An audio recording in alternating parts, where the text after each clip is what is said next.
Hi, I'm Audrey. I spent $15,000 to fly my parents in for the biggest day of my life, my store's grand opening.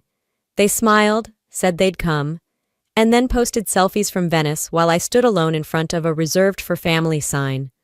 But that wasn't the worst part. The worst part was finding out it wasn't an accident. It was planned. And it wasn't just them, it was the whole family.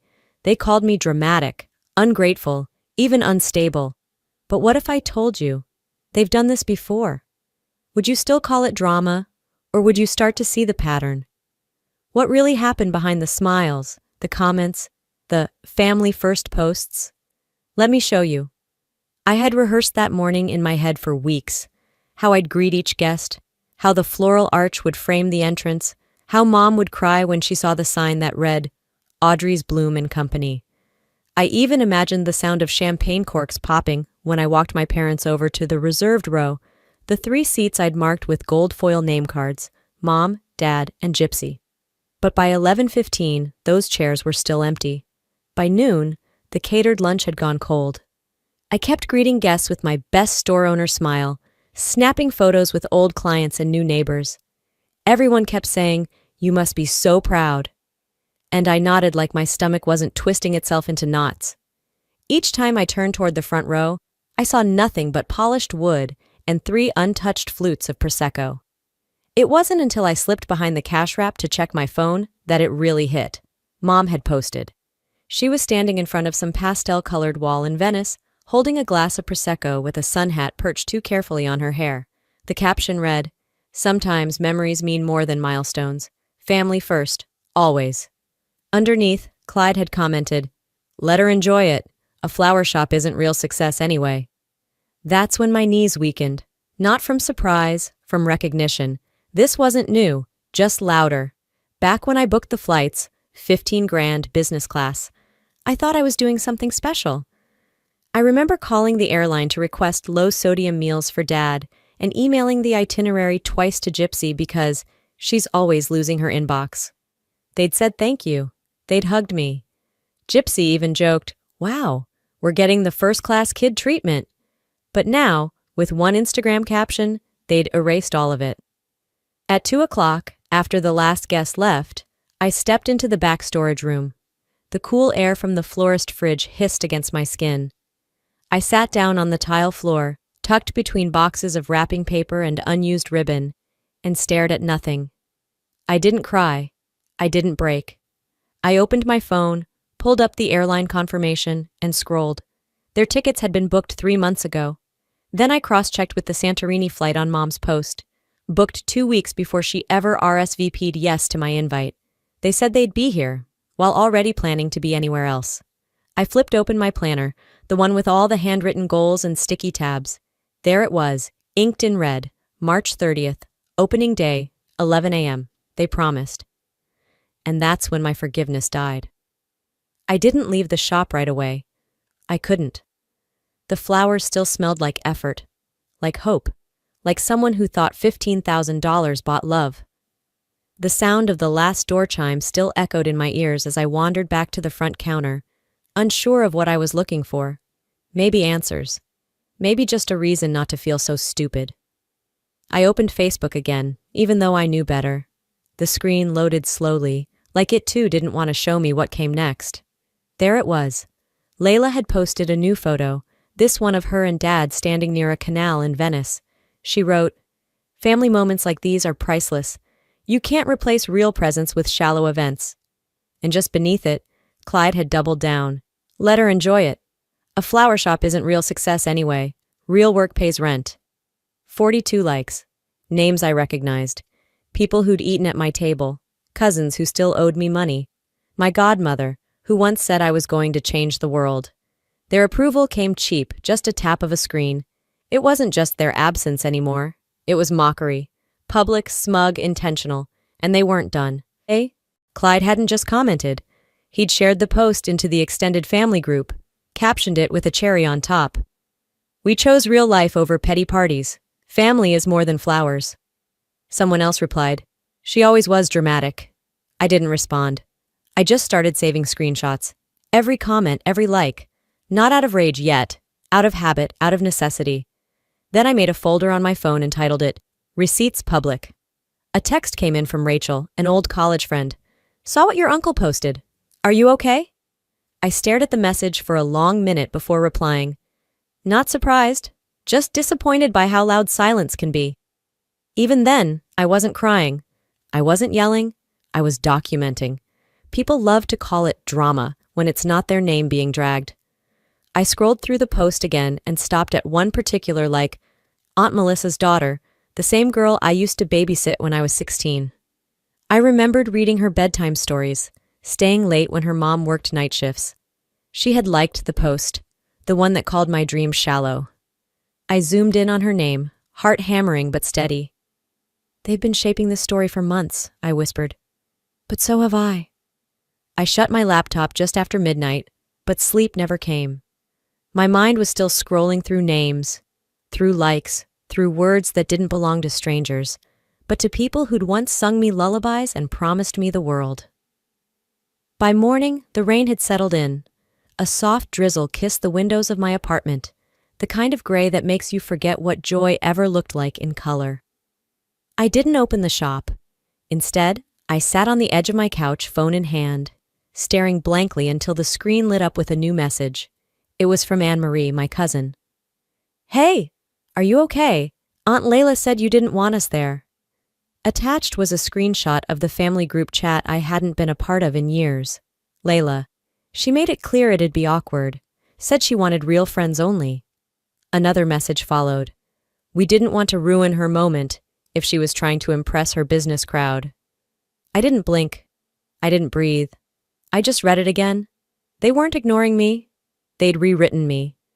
I stood up, walked to the kitchen, poured myself a glass of water I never drank, then grabbed my laptop. With a few clicks, I pulled up my Dropbox and opened the folder labeled Store Launch 2024, invoices, flight confirmations, guest list PDFs, printed RSVP forms, and the email I'd sent Layla, time-stamped and polite. Hi Layla, just finalizing the guest count. You, Mom, Dad, and Gypsy are confirmed for front row. Let me know if you need parking details. Excited to celebrate with you. Her reply? You're so thoughtful, Odd. We'll be there front row. Can't wait. I remember when I saw that heart emoji, I smiled. Back then, I thought it meant love. Now I realize it was a bandage over a bullet wound, 3 weeks before the launch. That's when I sent the email, and they were already packing sandals and sun hats for Europe. It wasn't just betrayal, it was performance, a facade dressed in manners and emojis. I clicked back to my desktop, created a new subfolder inside Family Receipts, and named it. They said I never invited them. Then I dragged the screenshot from Anne-Marie in. Next, Layla's RSVP, then the launch guest list. Click, click, click. Each file like a nail, sealing the lid on a coffin I didn't build, but would bury. They've been shaping this story for months, I whispered again. But let's see who's keeping track now. Morning came with a chill that didn't belong to spring. The rain hadn't stopped, and neither had the tight coil in my chest. I left the store closed and sat at the dining table, coffee untouched, staring at my open laptop. I pulled up a file I hadn't opened in months, monthlyfamilysupport.xlx. It started simple, gas money for Dad when he couldn't make it to his specialist appointment. A few hundred for Gypsy's college books. Then it snowballed. April 2022, Clyde, $500. Just for rent short-term, you're doing well now, kid. July 2023, Layla, $1,200. The heating bill's overdue. You don't want your parents cold, do you? October 2023, Gypsy, $3,800. Dental emergency, I'm in pain every time I chew. That last one stung worse than the others, because 2 weeks later, she posted a photo with a frozen cocktail captioned, White teeth and white wine in Mykonos. Blessed life. I didn't ask for an explanation. I didn't accuse. I just dragged the image into a folder called Receipts Emotional Theft. Over 3 years, it totaled $38,400. No contracts, no repayment, just guilt-tripped generosity wrapped in family language. I pulled out a pen and scrawled across a manila folder. Trust transaction. The irony? Every time they asked for money, they said it with love. You're the successful one, Odd. It's not a big deal for you. You're doing great. Don't act like we haven't always been there for you. But when I needed them, on the one day that mattered, they vanished into a European backdrop. It was never help. It was harvest. Every dollar I sent, they pocketed with one hand and passed shade with the other. I kept scrolling until I hit that entry, Clyde's $500. I remembered the call. It's just for a few weeks.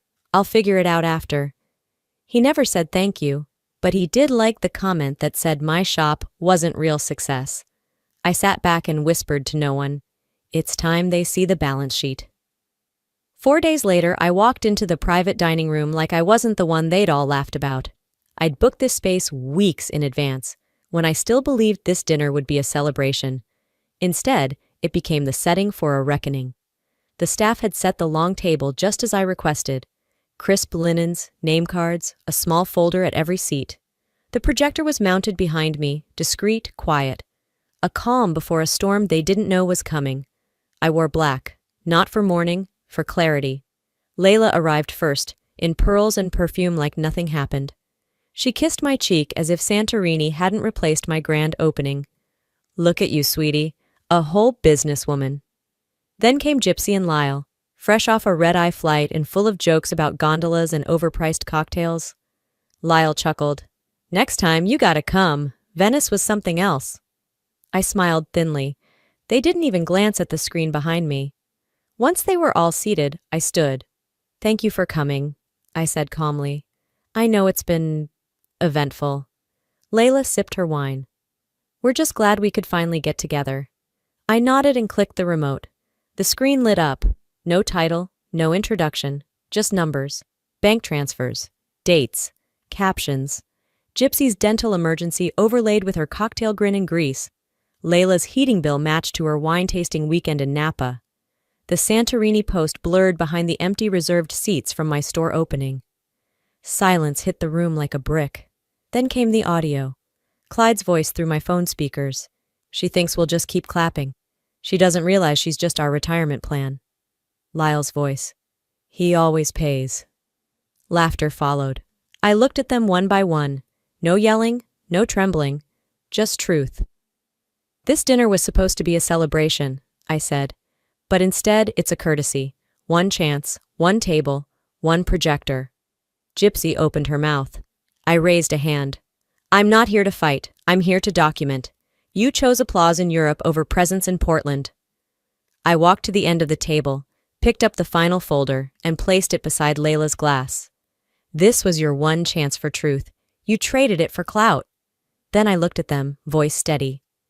Do it again, and I'll stop showing up polite. The next morning, I was still wearing the same black outfit. It wasn't out of drama. It just felt accurate. I hadn't even finished my first cup of coffee when the buzzing began. Ping, ping, ping, texts, tags, DMs, the kind of digital noise that doesn't feel accidental. One stood out, Rachel again. Are you really suing your mom? Audrey, what the hell? I blinked twice. Suing? She sent me the link. A GoFundMe. Title, Help Our Family Heal from Betrayal. Goal, $50,000.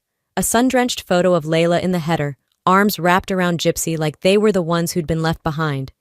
The description was a masterclass in delusion. Our daughter turned her back on us after we supported her dreams. Now, she's using wealth to destroy her own blood. We're just trying to heal from the pain. It didn't stop there. Comments poured in. She used money as a weapon. Money changes people. She needs help, not applause. Some of the donors were people who'd eaten at my table, smiled at my launch, toasted my champagne. I scrolled lower, and there it was. A leaked message from Gypsy's group chat. We just need to control the narrative. She'll burn out soon anyway. Control the narrative? I stood up slowly, not out of shock, but precision. I'd been waiting for this, not for revenge, for clarity. I called Jonah, a friend from college, now a corporate lawyer. Write the takedown, I said, today. Then I opened my browser and typed in a domain I'd quietly purchased last year. TheCostoffBlooming.com. I uploaded everything, screenshots, bank transfers, voicemails, audio files, PDFs of RSVP emails. Even the file called, they said I never invited them. If they wanted to rewrite history, they'd they'd have to bury the internet first. Then I went back to the GoFundMe page, clicked donate, entered $1. Under comment, I typed, "The doctor's still not real, huh? Enjoy the receipts." I barely slept that night. Not because I was anxious, because I was calculating. By sunrise, thecostofblooming.com had hit over 100,000 views. My phone buzzed nonstop, but I didn't pick up a single call. If it wasn't from Jonah, it wasn't worth my energy. Friends texted, "Girl, you're trending." "Audrey, this is insane, but powerful. You've done what most of us are too scared to." I didn't smile. I wasn't there yet. Layla's friends started commenting under the fundraiser, asking questions. One asked if I'd really sent over $30K in gifts. Another pointed out inconsistencies in the story. By noon, someone messaged me from New Jersey, my cousin, Emilia. They did the same to my sister in 2018. Said she was unstable when she refused to lend Clyde money. We didn't speak for 3 years. That's when I added a new tab to the site. Family pattern screenshots, messages, even blurred out testimonies from relatives who didn't want their names used but needed their truths told. By evening, Gypsy's Instagram vanished. Clyde hadn't posted since my gallery night. Layla, silent. I wasn't done. Lyle emailed, "Can we talk privately?" I didn't reply. Instead, I wrote an open letter and posted it front and center on the homepage. This isn't revenge. This is a record. I've spent years protecting people who never protected me. I've been your cushion, your wallet, your scapegoat. No more. If you want a new story, earn it. I'm done being your public shame shield. The comment section exploded. By 10 p.m., the site had 250,000 views. People I didn't know were sharing it. Wedding clients, old classmates, former neighbors. They didn't share it for gossip. They shared it because they'd been me. Then came the email. Subject line, "Interview request, The Morning Horizon Show, National Syndication." I stared at it for a long moment. Then I opened a fresh document and whispered to myself, "Let's take this national." By sunrise on April 9th, I was already dressed. Black turtleneck, no makeup, hair tied tight like I was walking into court. Because in a way, I was. I sat at the dining table with a neat stack in front of me, legal envelopes, notarized forms, delivery receipts. My coffee had gone cold. I didn't care. The first document was an official eviction notice for Gypsy. The house was legally mine, though no one ever treated it like that. Every time I reminded her it was temporary, she rolled her eyes and said, "We're family." Today we were contracts. Then I closed the joint account I shared with Layla, the one she claimed was just in case of family emergencies. My lawyer confirmed, "They no longer have access to anything you own. You're clean." Clean didn't feel like peace, though. It felt like frost. Necessary. Sharp. Around noon, my phone rang with a number I didn't recognize. "Why are you doing this to us?" Layla's voice was tight, rushed, almost cracked. I leaned against the wall. "I'm doing this for me." "You're tearing this family apart," she snapped. I didn't flinch. "You did that the moment you sold me for sympathy clicks and fake prayers." She went quiet. Then the line cut. I didn't call back. Instead, I walked down to the mailbox, sent the documents via certified delivery, watched the clerk stamp the date with finality. Later, back home, I refreshed Gypsy's Instagram. A crying selfie. Captioned, "When even blood turns cold.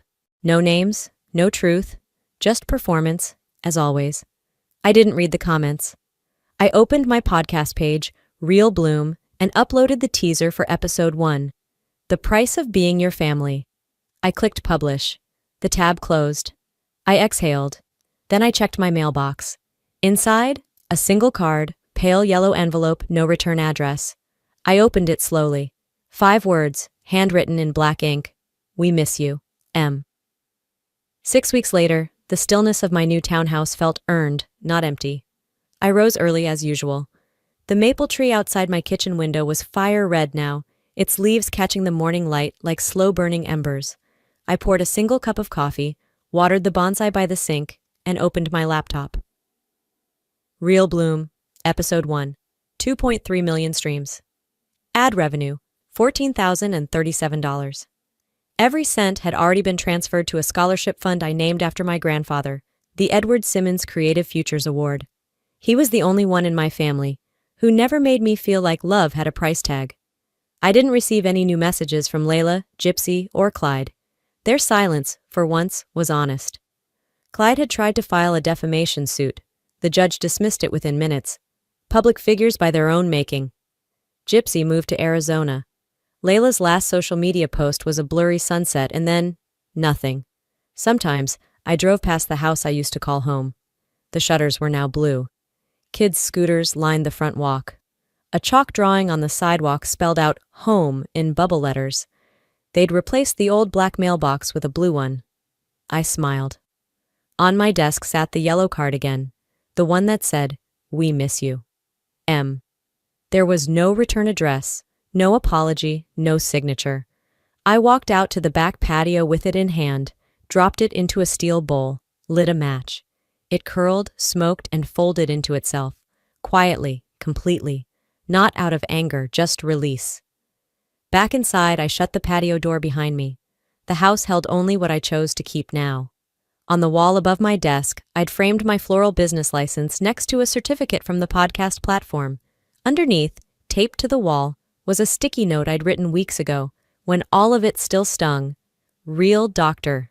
Real done. As I reflect on this journey, I realize it wasn't just about confronting betrayal. It was about choosing myself, even when I'd been taught to believe that my worth came from others' approval, from endless sacrifices that only led to more disappointment. Life isn't a transaction, no matter how many times it feels like we're being asked to pay for someone else's mistakes. The lesson here is simple, but powerful. You are enough, just as you are.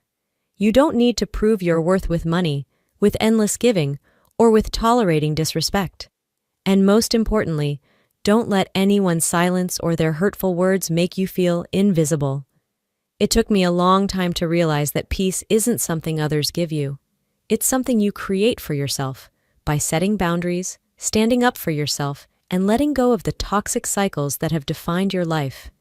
And sometimes that means making the hardest choice, letting go of people who don't truly see or respect you. It may hurt, but in the end, it's the only way to heal. I want to leave you with this question. What do you need to let go of in your own life to find your peace? What boundaries do you need to set to protect your happiness and your worth? If this story touched you, if you found inspiration in it, or if you're ready to take a stand for yourself, let me know in the comments. Drop a 1 if this story spoke to something inside you, or tell me where you're watching from. And if you haven't already, please subscribe to this channel so you can follow along for more stories, real talk, and inspiration. Because there's always more to learn, and together, we can grow stronger. Until next time, remember, you are in control of your story. Don't let anyone rewrite it for you.